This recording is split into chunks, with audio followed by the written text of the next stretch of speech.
is the simplest type of centrifugal governor, that is a pad governor. It is basically a conical pendulum with a links attached to a sleeve of negligible mass.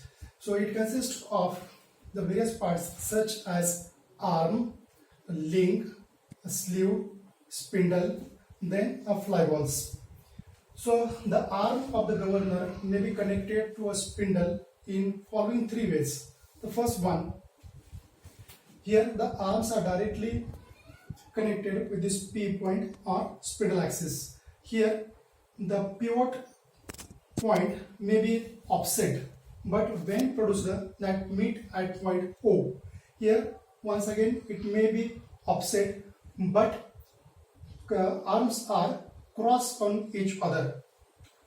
So in this case the weight of the arm, link and sleeve is neglected, as it is very low in comparison with the weight of this fly ball. Let M indicate the mass of the ball in kilogram, W indicate the weight of the ball in Newton, so must be equals to mg. So T indicate the tension in the arm in Newton, omega indicate the angular velocity of the fly ball and this arm along the spindle axis.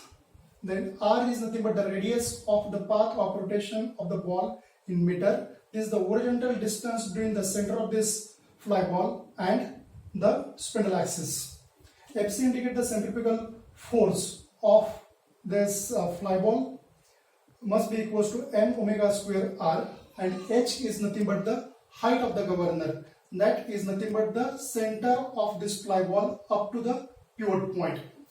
This ball will remain in equilibrium under the action of various forces such as a centrifugal force Fc acting on the ball, then the tension T inside this arm and the weight W of the ball. Now taking the moment about this point O by the various forces, then taking the moment about this point O, we have Fc, this will turns about this point in clockwise direction, and this one W turns about this point. If I take the moment of this W about this point O, this will turns about this point in anti-clockwise direction. So Fc multiplied by H, Fc multiplied by this distance H equals to W multiplied by this R. So we know this W is nothing but the mg. So we can replace this mg for this W and Fc by this one mr omega square. So here in this case m and this r term common for both the side, so that get cancelled, and here we can get h equals to g divided by omega square, where g is expressed in meter per second square and omega is in radian per second.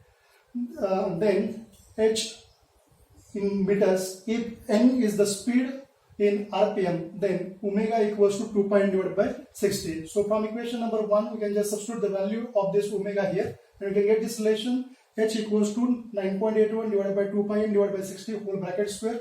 So after simplification we can get h equals to 895 divided by n square. Here g is nothing but 9.81 meter per second square. So in this we can get the relation for this h equals to 895 divided by n square in terms of meter.